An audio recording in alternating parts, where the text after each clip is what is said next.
Pemirsa, genderang perselisihan di Koalisi Perubahan mulai ditabuh. Ketua Bapilu Partai Demokrat, Andi Arief, menyebut akan tetap bersama PKS meski ada satu partai yang berkhianat.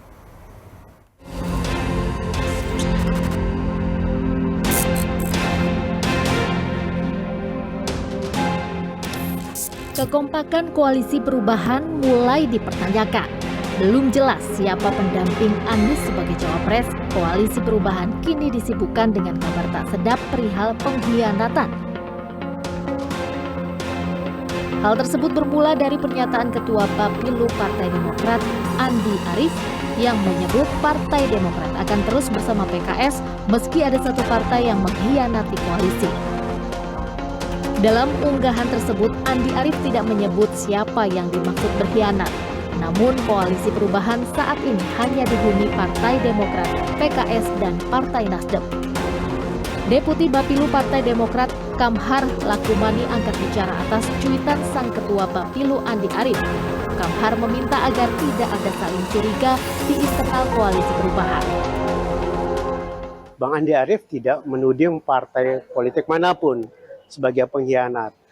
Dalam tinjauan strategi dan taktis, dinamika politik saat ini yang terjadi memang dimungkinkan kalau ada kecemasan atau kekhawatiran itu dipresentasikan. Itu punya dasar dan argumentasi yang sangat kuat. Ya. Dalam situasi secara elektoral kita tertinggal dan tidak melakukan terobosan atau pendekatan extraordinary untuk mengejar ketertinggalan dan membalik keadaan, tentu wajar-wajar saja jika kemudian terjadi kecemasan. Dan tidak boleh sampai di situ saja, ini harus segera direspon oleh pimpinan partai politik di Koalisi Perubahan untuk mengambil langkah-langkah melakukan akselerasi peningkatan elektabilitas. Sementara itu, merespon cuitan Andi Arief, Wakil Ketua Umum Partai Nasdem Ahmad Ali justru memberi tanggapan menohok. Hingga saat ini, cawapres pendamping Anies belum juga diumumkan Koalisi Perubahan. Apakah Koalisi Perubahan akan bubar jalan lantaran nama cawapres tak kunjung dideklarasikan? Atau cuitan Andi Arief justru menjadi ujian kekompakan Koalisi Perubahan?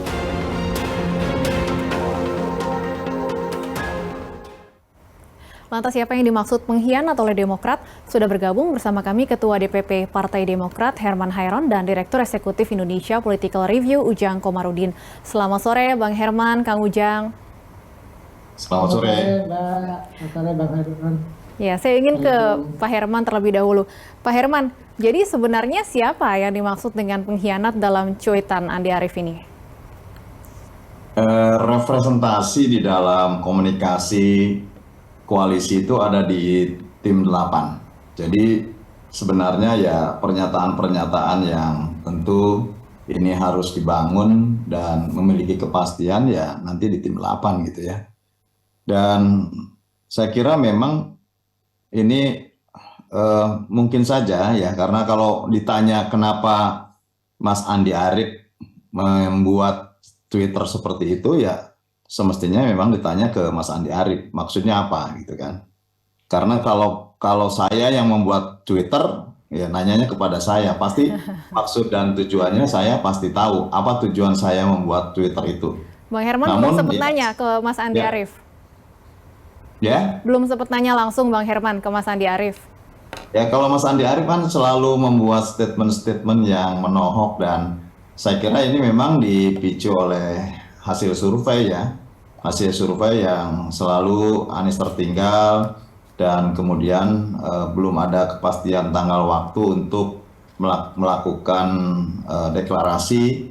Tentu kepastian inilah sesungguhnya yang sedang dinanti oleh publik gitu. Nah kalau kemudian bahwa di satu sisi juga ada orang per orang juga di pihak manapun gitu ya yang menarasikan bahwa seolah-olah tidak lagi membawa partai koalisinya, ya ini kan juga tidak memberikan nilai apapun gitu. Nah oleh karenanya benar bahwa semestinya statement apapun terkait dengan koalisi ya kita serahkan ke tim 8 yang tahu persis pembicaraannya apa. Oke. Dan kalaupun mungkin teman-teman Berita Satu ingin tahu seperti apa sebetulnya kondisi saat ini, ya tim 8 yang day to day, waktu ke waktu, setiap saat memang berkomunikasi baik antar partai koalisi maupun bersama dengan calon presiden gitu.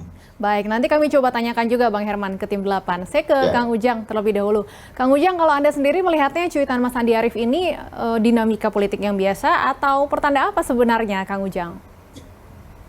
Ya, kalau saya sederhana saja memaknai ya. Kalau di situ disebutkan akan bersama PKS, artinya kan ada Demokrat dan PKS. Nah, di luar itu kan ada partai yang lain, ya katakanlah Nasdem lah begitu. Dan dalam konteks saya melihat ya, selain tadi Bang Herman katakan betul, selain surveinya masih di bawah, lalu juga kebelumpastian siapa cawapresnya, tetapi ada godaan-godaan itu, rayuan-rayuan itu yang ingin katakanlah ya memasangkan antara Ganjar dengan Anies Baswedan. Dan jangan lupa Nasdem di media juga menyambut soal perjodohan itu. Apakah nanti jadi atau tidak tahu. Saya sih melihatnya ya dalam kacamata saya yang sederhana ini, maka sesungguhnya ya mengarahnya kepada, kalau saya yang mengatakan kepada Partai Nasdem, karena di saat yang sama Partai Nasdemnya menyambut terkait dengan persoalan perjodohan antara Ganjar dengan Anies Baswedan itu. Jadi kalau soal khianat mengkhianati ya tadi kalau kita jelas di Twitternya menuliskan nama bersama PKS, artinya kan ada partai lain di luar dua nama itu yang ada di koalisi perubahan yang dituduh ya, bukan dituduh ya yang dinarasikan, dianggap atau diduga ya akan katakanlah loncat pagar begitu. Ya kalau kita lihat konstruksi politiknya mungkin saja di tengah misalkan Anies Baswedan yang banyak menghadapi tantangan ya, tembok besar ya, rintangan-rintangan yang juga luar biasa banyak ya yang menerpa Nasdem. Misalkan persoalan bisnisnya juga turun begitu. Persoalan hukum juga banyak yang sekarang menerpa petinggi Partai Nasdem. Itu juga menjadi persoalan sendiri bagi Partai Nasdem. Baik. Tidak mau persoalan itu ditanggung sendiri begitu. Jadi artinya saya sih melihatnya arah-arahnya gitu ya, kelihatannya tweet itu ya mengarah ke Partai Nasdem. Baik. Kalau saya tidak salah baca, karena saya baca yang sederhana saja begitu.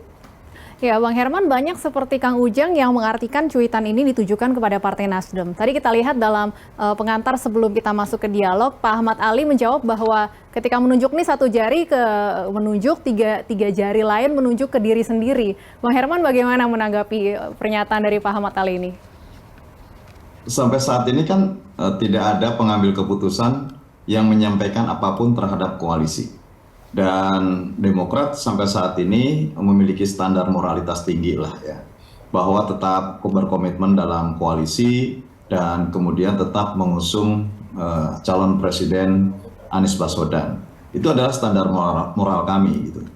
Dan kalau kemudian ya bisa saja kan kader berbeda karakter. Mas Andi Arief itu kan seorang aktivis gitu ya, dan mungkin saja terpancing oleh statement-statement dari pihak individu yang kemudian ya mungkin bahasa ininya ya selalu mengungkapkan, selalu memancing barangkali ya, bahwa menyebut nama-nama cawapres, menyebut si A, calonnya si B, calonnya si D gitu.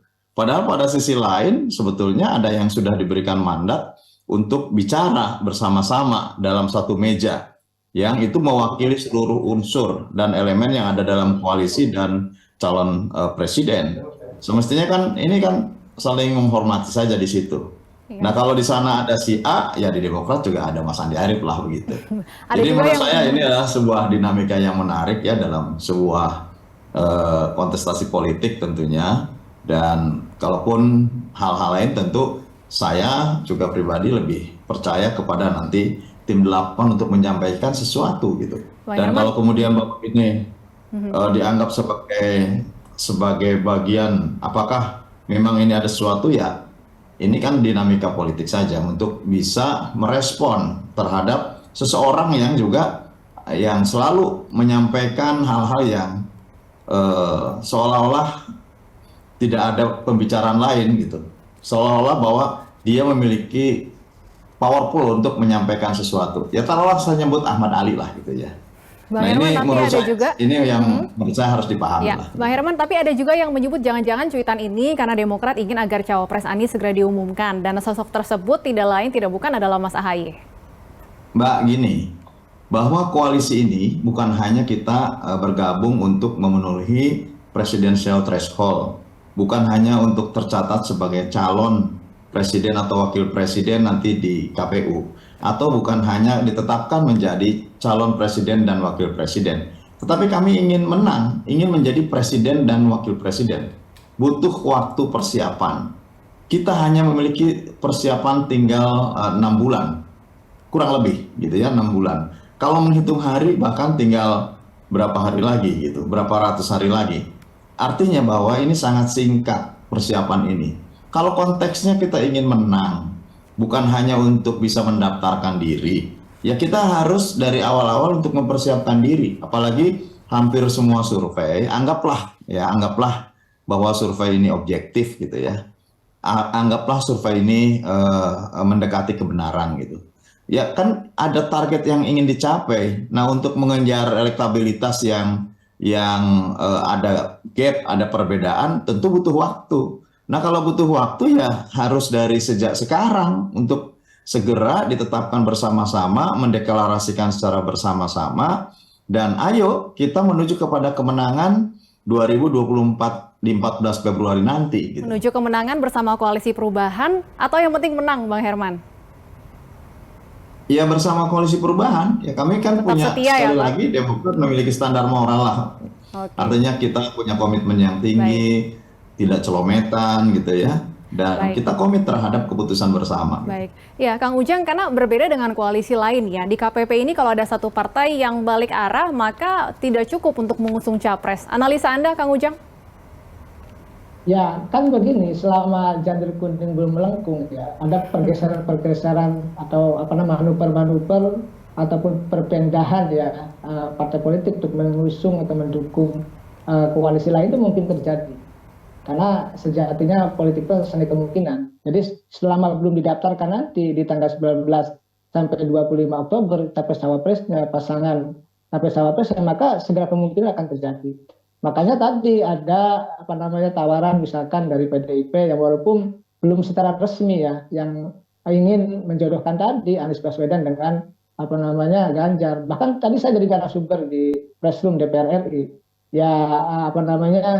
Ya anggota DPR dari PKS gitu, saya tidak sebutkan namanya, mengatakan bahwa ini juga ada tantangan tersendiri terkait dengan konsolidan di Koalisi Perubahan, terkait jangan-jangan katanya ada yang tadinya levelnya capres ingin jadi cawapres. Artinya ya dari anggota PKS itu sudah mengatakan seperti itu. Ya artinya saya melihat bahwa ini sedang diuji ya soliditas ya persatuan dan kesatuan dari Koalisi Perubahan itu. Kalau saya sih ingin mendorong ya kalau memungkinkan ya haruslah, kalau saya sih mengatakannya ya poros itu 3 poros lah. Sudah pas kalau saat ini ada 3 capres, yaitu Pak Prabowo, Pak Anies dan Pak Ganjar.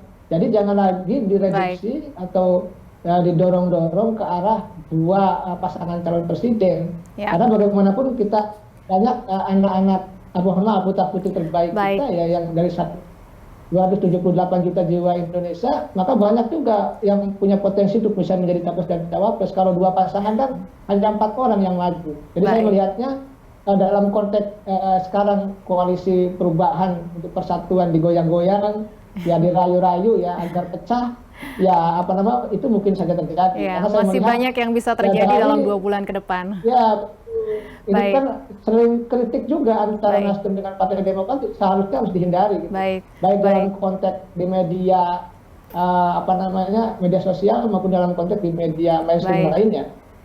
Baik, terima kasih Kang Ujang, Bang Herman sudah meluangkan waktu untuk berdiskusi bersama kami di Berita Satu Utama. Semoga sehat selalu Kang Ujang, Bang Herman.